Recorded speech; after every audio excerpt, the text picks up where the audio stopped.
A straight line drawn from the point P132। तो एक straight line है, वो किसी पॉइंट से पास कर रहा है 1, 3, 2 से, and is parallel to this line. तो दो लाइन अगर पैरेलल हैं तो उनके डी आर प्रोपोर्शनेट होते हैं। तो इस लाइन का जो डिनोमिनेटर है 1, 2, 1, जो इसका डी आर रिप्रेजेंट कर रहा है, वही इस लाइन का भी डी आर हो जाएगा। तो इस लाइन का इक्वेशन हो जाएगा x-1, मतलब x-x1, y-y1, z-z1 in the numerators, and A B C which are D R in the denominator.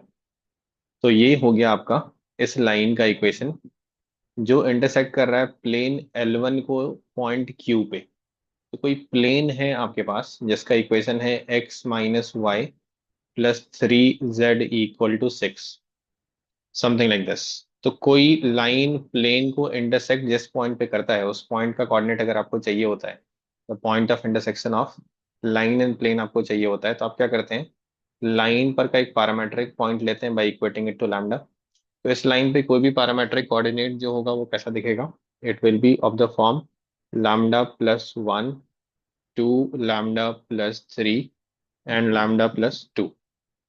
अब ये पॉइंट जो है ये प्लेन पे भी लाई करेगा, तभी आपको प्लेन और लाइन का कॉमन पॉइंट मिलेगा। तो let's plug this coordinates in place of x y z in the plane. तो ये तरीका होता है लाइन और प्लेन के पॉइंट ऑफ इंटरसेक्शन निकालने का। आप लाइन पर से एक पैरामेट्रिक पॉइंट ले लीजिए, उसको प्लेन में सेटिस्फाई करा दीजिए। तो λ+1 -2 λ-3, वाई की वैल्यू, जेड की वैल्यू λ+2 है। तो 3 टाइम्स λ+2 इज 3λ+6 = 6। तो यहाँ से आप सिंप्लीफाई करेंगे तो 2λ = 2 हो जाएगा, दैट मीन्स λ = 1। तो ये पॉइंट आपका P था, द गिवन पॉइंट, और अभी जो पॉइंट ऑफ इंटरसेक्शन निकल के आया है ये आपका Q पॉइंट है। तो Q पॉइंट का कोऑर्डिनेट λ = 1 रखने पे आपको मिल जाएगा, विच विल बी 2, 5 एंड 3। तो आपको Q का कोऑर्डिनेट मिल गया। फिर क्या बोला जा रहा है कि another straight line which passes through Q। अब जिस स्ट्रेट लाइन के बारे में बात हो रही है वो Q से पास कर रहा है, and is perpendicular to plane L1। ये जो आपका प्लेन L1 है पहले से, इसके परपेंडिकुलर है। तो कोई भी लाइन अगर प्लेन के परपेंडिकुलर है तो बेसिकली वो उसके नॉर्मल के ही डायरेक्शन में है, राइट। तो जिस लाइन की बात अब हो रही है वो इस गिवन प्लेन जिसका इक्वेशन x-y + 3z = 6 है, इसके नॉर्मल के डायरेक्शन में है। और नॉर्मल का डी आर जो होता है प्लेन के इक्वेशन में, वो एक्स वाई जेड का कॉफिशिएंट ही होता है। तो जिस लाइन का इक्वेशन हम लोग लिखने जा रहे हैं उसमें इस प्लेन के एक्स वाई जेड के ऑप्शन की वैल्यू आपकी डी आर हो जाएगी। तो 1, -1 और 3, ये आपका उस लाइन का डी आर हो जाएगा। अब वो लाइन किस पॉइंट से पास कर रहा है, ये पॉइंट क्यू से पास कर रहा है। तो क्यू का कोऑर्डिनेट आएगी आपके पास 2, 5 और 3 आ गया है। तो y-5 z-3 = म्यू हो गया है। अब इस लाइन पे अगर आपको कोई पैरामेट्रिक कोऑर्डिनेट लेना है तो वो किस फॉर्म का हो जाएगा, μ+2 -μ+5 एंड 3μ+3 हो जाएगा आपका। अब इसको आपको प्लेन 2 से सेटिस्फाई कराना है, क्योंकि आपको पॉइंट ऑफ इंटरसेक्शन चाहिए इस लाइन का with plane 2। That will be 2x - y + z = -2। तो अभी जो आपका x y z का कोऑर्डिनेट आया है -2 नहीं, -4 है आपका। This is equal to -4। अब आप ये कोऑर्डिनेट रख दीजिए। x की जगह पे μ+2 रखेंगे तो 2μ+4 हो गया। y की जगह पे ये वाला y कोऑर्डिनेट रखेंगे तो μ-5 हो जाएगा। Then z will be 3μ+3 = -4। Simplify करिए, यहाँ से आपके पास हो जाएगा 6μ, and this side you have -4 -2 -6 हो जाएगा।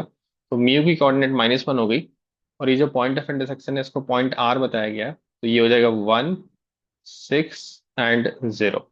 अब ऑप्शंस पे जाइए। First option, length of the line segment P Q. तो length of line segment P Q आप कैसे निकालेंगे, डिस्टेंस फार्मूला भी यूज करेंगे।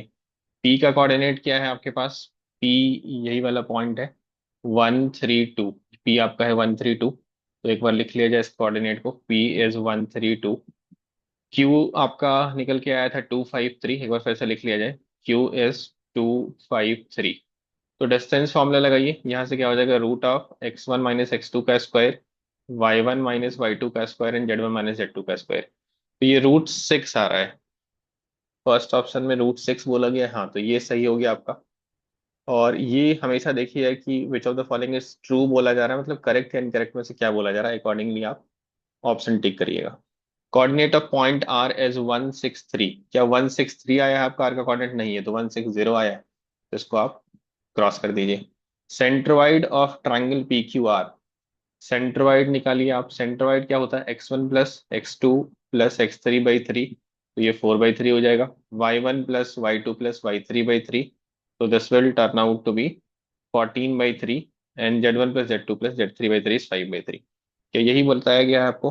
4, 14, 5, yes, that is in numerator और 3 आपके डिनोमिनेटर में। पेरीमीटर पूछा जा रहा है आपको इस ट्रायंगल का। तो ट्रायंगल का पेरीमीटर क्या हो जाएगा? Length of all the sides, P Q का लेंथ तो आपके पास है ही √6, और क्या है इस ऑप्शन में √6 के साथ? √2 और √11 है। देखते हैं ये साइड लेंथ आ रहा है क्या, √2 और √11। तो पी क्यू निकल चुका है। Now will go for P R, ये कितना आ रहा है? 1 - 1 0, 6 - 3 आपका हो जाएगा 3 का स्क्वायर 9, एंड 4 का 2 का स्क्वायर 4, ये √13 हो रहा है। तो वैसा नहीं होना चाहिए, बट आप एक और चेक कर लीजिए कि क्यू आर का वैल्यू क्या आता है। तो ये आपका आता है √1 + 1 + 9, तो ये √11 आ रहा है, ये √13 आ रहा है। 11 तो है लेकिन 13 नहीं है, तो ये आंसर गलत हो गया। Finally answer is A and C, and yes that is answer given to us.